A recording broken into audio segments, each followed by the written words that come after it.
여러분 사무엘하 마지막입니다. 어떻게 보면 사무엘 성경의 마지막 부분을 우리가 보고 있는데요. 여러분 사무엘이라고 하는 이 역사의 이야기, 그러니까 이 역사를 우리는 하나님의 눈으로 봐야 됩니다. 그리고 영의 눈으로 봐야 되는 것이고요. 그리고 이 역사 가운데 하나님은 사람을 통해서 일하셨다는 것이 이 사무엘하 마치 하나님이 주인공인 건 우리가 알고 있지만 표현은 다윗을 통해서 우리에게 영적 교훈을 적용을 하게 만들고 있습니다. 다윗이 어떤 사람입니까? 하나님 마음이 합한 사람입니다. 무명의 그 목동이 이스라엘의 왕위에까지 오를 수 있었던 것, 아주 드라마틱한 것 같지만 이 모든 것들이 하나님의 작정과 섭리 안에 있었던 일이었습니다. 사울 다음으로 왕위에 올랐지만 여러분 절대로 순탄한 것만은 아니었습니다. 그를 반대하는 절반의 세력들이 있었습니다. 그러나 그 절반의 세력이 유력한 자들이었습니다. 그리고 그들이 앞세운 압살롬이라고 하는 자기 아들로부터 반역을 일으킨 그 혹독한 상처를 받았습니다. 나라를 다 잃어버리고 왕위를 빼앗길 뻔했으나 하나님께서 다윗과 함께 하셨습니다. 지켜주셨습니다. 그러나 이 일 가운데 큰 상처가 남았습니다. 바로 압살롬, 그 무도한 아들인 것 같지만 그래도 내 아들인 거예요. 그 아들을 잃어버렸습니다. 아들 잃은 아버지의 상처가 너무 컸습니다. 여러분 그런 이 상처뿐만 아니라 스스로 죄를 통해서 죄 때문에 받은 어려움도 있었습니다. 자기의 부하였던 나아만 장군의 아내를 취하는, 직무로 얘기하면 간음 아닙니까? 그리고 또한 살인 교사를 지르고 이 일을 통해서 큰 어려움을 겪고 그럼에도 불구하고 나단 선지자의 책망을 통해서 돌이키는 다윗의 모습을 우리는 또 보았습니다. 다윗이 가지고 있는 장점을 꼭 말한다면 그저 우리가 익히 알고 있는 하나님의 마음에 합한 자다. 근데 하나님의 마음에 합할 수 있는 이유가 뭘까? 저는 오늘 말씀의 주제와 같습니다. 하나님 앞에 회개할 수 있는 겸손한 마음이 있었다는 것입니다. 그리고 하나님을 두려워할 줄 알았습니다. 나만 장군의 아내, 그 아내 밧세바를 얻었을 때도 나단 선지자의 책망을 듣고 정신을 차렸습니다. 오늘은 가시라고 하는 이름의 선지자를 통해서 다윗에게 정신을 차리겠습니다. 오늘 이 이야기는 이러한 스토리가 있습니다. 24장 1절 여러분들이 좀 눈으로 돌리시면요. 이스라엘의 유다의 인구를 조사하게 하는 일이 있었습니다. 그 일이 다윗이 한 일이에요. 그런데 여러분 마치 앙케이트를 하고 마치 센서스 인구 조사를 하는 게 뭐가 나쁘냐라고 반문하지 마십시오. 지금 다윗이 인구 조사를 하는 것과 같은 이 일은 특히 전쟁에 나갈 수 있는 사람의 숫자가 얼마나 될까라고 하는데 초점이 맞춰진 것이에요. 그런데 여러분 우리는 알고 있죠. 전쟁은 누구에게 있습니까? 전쟁은 하나님에게 있는 거예요. 그런데 그것을 아는 다윗이 어느새 마음이 변한 것이에요.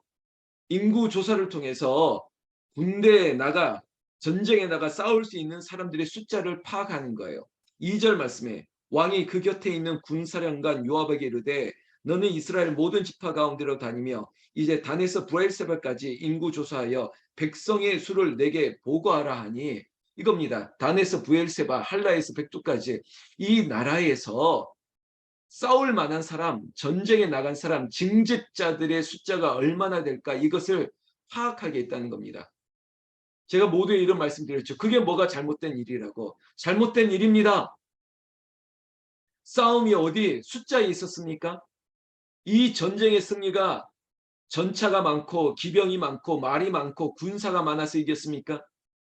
하나님의 싸움은 이스라엘을 향한 큰 어려움이 있을 때마다 하나님이 대신 싸웠지 군대의 전력, 그 군비가 아주 많아서 이긴 적이 없었습니다. 그럼에도 불구하고 다윗이 지금 교만한 거예요. 죄가 들어온 것입니다. 사랑하는 새벽을 깨우는 이 새벽의 종들, 새벽의 용사들 꼭 부탁드립니다. 숫자에 속지 마세요. 야, 돈이 많으면 행복하다고요? 평수가 넓으면 행복하다고요? 아이들 성적이 높으면 행복하다고요? 그런 거 아니라니까요. 숫자가 많으면 행복하다면 숫자가 많이 모인 곳에 기쁨이 있겠네요. 제가 이 애도하는 마음에 함부로 말할 수 없지만 그런 식으로 생각하면 안 된다는 거예요. 근데 여러분, 이러한 다윗의 생각이 잘못됐다는 것을 요압이라고 하는 군사령관, 요압도 훌륭한 사람은 아니에요. 그저 다윗 곁에 있지만은 요압도 딴 생각할 수 있는 사람이에요. 그럼에도 불구하고 하나님은 이방의 왕을 통해서도, 이방의 임금을 통해서, 아니면 어린 아이를 통해서도 부끄럽게 만들고 깨닫게 만든다는 거예요. 하나님은 목사를 통해서도 우리 교회를 향해서, 우리 가족을 향해서 깨닫게도 하시지만은 뜻밖의 지나가는 사람의 그냥 스쳐 지나간 듯한 말 한마디에도 깨닫는 은혜가 있습니다. 오늘 요압이 이런 다윗에게 한마디 한 거예요. 여러분 3절 말씀만 좀 봅시다. 요압이 왕께 아뢰되 이 백성이 얼마든지 왕의 하나님 여호와께서 100배나 더하게 하사 내 주 왕의 눈으로 보게 하시기를 원하나이다. 그런데 내 주 왕은 어찌하여 이런 일을 기뻐하시니까 하되 이거 이러면 안 됩니다. 만류하는 사람이 있었습니다. 이거 하나님이 기뻐하시지 않는 일이에요. 이런 빨리 정신을 차려야 되는데 다윗이 고집을 피우고 밀고 나갔습니다. 이 일 결국은 하게 됐습니다. 그랬더니 10절 말씀 또 보겠습니다. 24장 10절. 다윗이 백성을 조사한 후에 그의 마음이 자책하고 다윗이 여호와께 아뢰되 내가 이 일을 행함으로 큰 죄를 범하셨나이다. 여호와여 이제 간과옵나니 중의 죄를 사하여 주옵소서. 내가 심히 미련하게 행하였나이다 하니라. 여러분 지금 자책하는 마음이 생겼습니다. 아이고 내가 미련한 일, 내가 잘못했다고. 그런데 이 일 때문에 여러분 하나님께서 징계를 시작하셨습니다. 근데 여러분 혹시라도 아예 지금 다윗이 용서한다고 했는데 왜 그러시지? 여러분 자책하는 마음과 입으로 말하는 그 용서가 용서로 끝나면 안 돼요.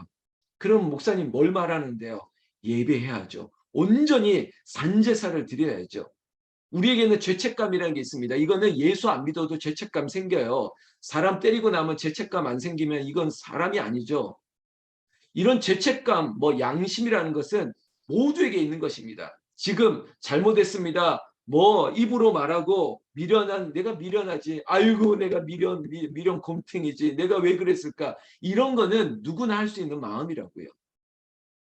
아직까지 다윗이 온전한 회개가 없다는 것을 제가 이렇게 말씀드리는 거예요. 그래서 하나님은 가시라고 하는 선지자를 통해서 세 가지 재앙을 예고하십니다. 그 세 가지가 뭐냐? 첫 번째, 선택하라는 거예요. 1번, 7년 기근이 이 땅에 있을 것이다. 2번, 석 달 동안 네가 이방 사람들에게 적군에게 쫓겨다닐 것이다. 그리고 세 번째가 뭡니까? 사흘 동안, 3일 동안 전염병이 이 땅에 임할 것이다. 여러분들이라면 다윗은 선택하는 선택지가 있는데 여러분이라면 이 세 가지 재앙을 택하라 그러면 뭘 택하겠습니까? 아마 다윗과 우리랑 비슷할걸요? 그냥 짧게 끝나기를 원하는 거예요. 7년은 깁니다. 석 달도 힘듭니다. 3일, 그래, 굵고 짧게 3일 동안 전염병이 내리라고. 근데 이게 좀 미련한 거 아닙니까? 정말 지도자라면 혼자 쫓겨가는 세월로 광야로 나가는 게 낫지 않겠습니까? 7년 기근보다 3일 동안 이 땅의 전염병, 자기와 다른 이 백성의 이 아픔을 피하는 게 맞지 않을까요? 차라리 나 혼자 죽는 게 나아. 내가 아픈 게 나아. 이런 결정을 해야 될 텐데 다윗은 3일 동안 전염병 내리는 것을 선택했습니다. 이 전염병이 얼마나 혹독했는지 시작하면서 후회할 수밖에 없는 일들이 나타났습니다. 그러니까 오늘 사무엘하 24장 18절부터 마지막 부분입니다. 18절 이날에 다시 다윗에게 이르되 올라가서 여부스 사람 아리누 우나의 타작마당에서 여호와를 위하여 제단을 쌓으소서 하며 이때도 역시 선지자 갓을 통해서 해결책을 주는 거예요. 여호와께 예배해야 된다고. 사랑하는 성도 여러분, 제가 말씀드렸죠. 예배가 인생의 답입니다. 예배가 없으면요 인생의 문제가 해결되지 않습니다. 예배하셔야 돼요. 예배하고 훈련받고 주님의 마음을 예배가 필요한 사람들에게 전해야 돼요. 이걸 하나님께서 원하시는 거예요.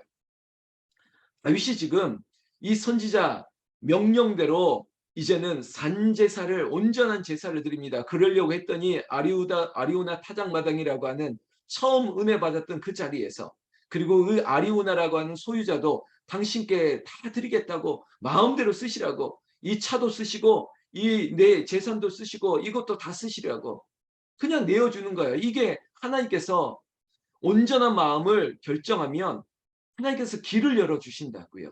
마음으로 자기의 길을 아무리 계획해도 걸음을 인도하시지 않으면 안 되는데 하나님이 다윗에게 기회를 주신 거예요. 그리고 다윗도 예배해야겠다는 마음을 딱 가지니까 오히려 돕는 역사가 일어나는 거예요. 아리우나도 자, 소도 준비됐고요. 자, 이것도 준비됐고 이것도 준비됐으니까 왕이시여 당신이 기뻐하는 대로 하라고. 목사님이 기뻐하는 대로 하세요. 그렇다고 목사가 그걸 다 받아내나요? 그렇지 않아요. 다윗도 마찬가지예요. 아닙니다. 내가 값을 주고 해야겠습니다. 당시의 왕은 여러분 전무후무한 힘이 있습니다. 왕이 그냥 취해도 돼요. 그런데 다윗 역시 이것을 값없이는 받지 않겠다. 여러분 이게 우리가 가지고 있는 봉헌의 자세예요. 우리가 핏값으로 구원을 받고 우리가 어떠한 공로가 아닌 그저 받은 은혜를 우리가 무언가로 갚아야죠. 그것이 우리의 헌신이거나 우리의 달란트거나 우리의 노력이거나 아니면 우리의 재물이거나 아니면 나를 기도의 제물로, 그리고 내가 하나님의 나라를 위하여 주님의 마음을 선포하는 전도자가 되어야겠다.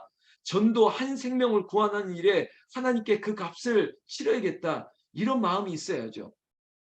24절에 왕이 아리우나에게 이르되 그렇지 아니하리다. 내가 값을 주고 내게서 살리라. 값 없이는 내 하나님 여호와께 번제를 드리지 아니하리라. 이겁니다. 값 없이는 번제를 드리지 아니하겠다고요.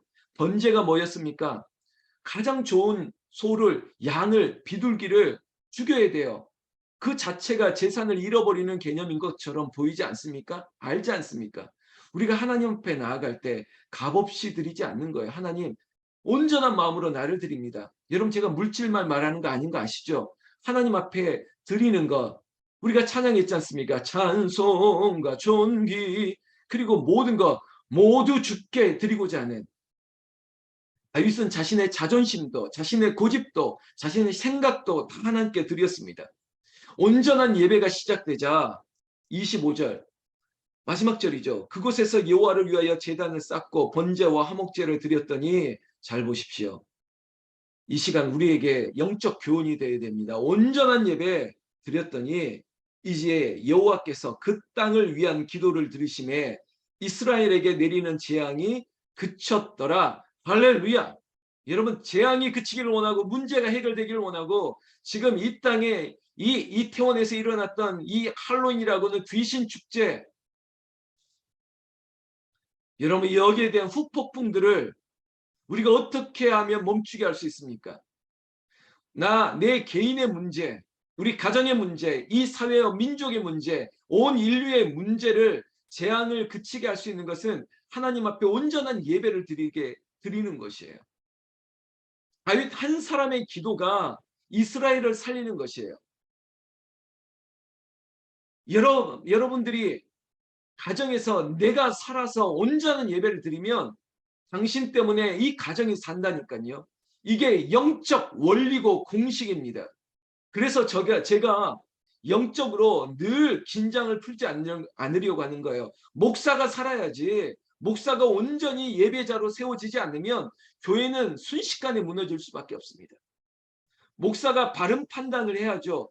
이 세 가지 중에 뭘 택하는 게 백성에게 유익한 것인가. 그래서 여러분들이 저를 위해서 목사님이 중요한 일을 잘 결정해 달라고, 그리고 여러분들은 목사를 통해 주일 말씀에 받은 말씀을 깊이 묵상하고 그대로 살기를 원하고, 이런 영적인 상호작용에 있는 교회가 생명의 공동체로 세워지는 것이에요. 오늘 여러분 회개합시다.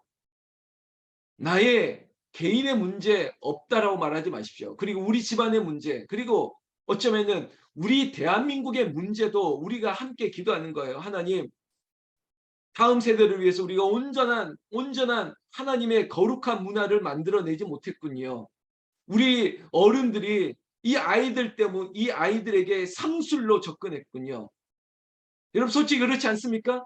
어른들이 그 술 한번 팔아보려고, 그 매상 한번 올려보려고, 아니면 그 빼빼로데이 같은 날 그거 한번 팔아보려고 다 그렇게 어른들이 이 상술로 접근한 거 아니냐고요. 냉정하게 말하면 그렇지 않습니까? 우리 부모, 우리 어른들이 잘못한 거잖아요. 이런 사회적인 아픔을 누가 품고 기도해야 되느냐? 여러분 이 자리에 있는 우리는 우리가 기도하는 거예요. 내가 이 아픔을 위해서 기도하는 거예요.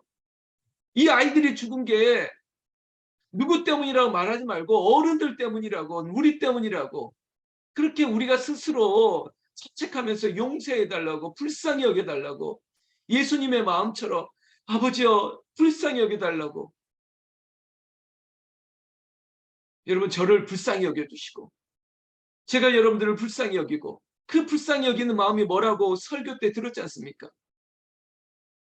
특별히 생명의 공동체를 세우자고 얘기하는 시리즈로 주제 설교를 하고 있습니다. 예배자가 되고 훈련자가 되고, 그리고 주님의 마음을 선포하는 전도자가 되어야 돼요. 여러분 얼마나 아파하겠습니까? 여러분 수용성이 강한 대상들이 있어요. 마음이 아픈 사람이 있습니다. 방황하는 사람들이 얼마나 많은데요. 왜 복음을 전하지 않습니까? 평안이 여기 있는데 왜 전하지 않아요? 여러분들 너무 잘하는데, 여러분 목사보다 더 많이 전도한 사람이 있습니까? 지금 여러분 담임 목사가 전도하는데 여러분 전도해야죠. 저 멀리서 전도하는데 가까이 있는 사람들은 이 현상 유지하고 아유 당연하다라고, 여러분 이러시면 안 됩니다. 새벽에 기도하는 분들이니까 영적 수준이 있기 때문에 말씀드리는 거예요. 예배자가 됩시다. 훈련자가 됩시다. 그리고 전도자가 됩시다. 이 전도가 결국은 다음 주일날 치유에 대한 얘기를 할 텐데, 전도가 치유예요. 치유자가 되기를, 슬픔을 당한 사람을, 방황하는 사람들을 만나 치유할 수 있는 전도자가 되는, 그리고 그러기 위해서 다윗처럼 용서를 구할 때, 진심으로 예배하고 회개할 때 하나님께서 용서하실 뿐만 아니라 모든 재앙이 그치고 모든 문제가 해결되는 역사가 우리에게 나타나기를 주의 이름으로 축원합니다. 축원합니다. 여러분 강구드리겠습니다. 내일 11월 1일입니다. 오늘 10월의 마지막 날, 이제 지금도 기억하고 있나 10월의 마지막 날, 그런 이제 사치스러운 노래가 틀어질 수도 없는 사회가 되었습니다. 아니 이 슬픔에 누가 그런 감정에 쩔여 있겠습니까? 그런 것도 이제 없고 우리는 날마다 새로워져야 됩니다.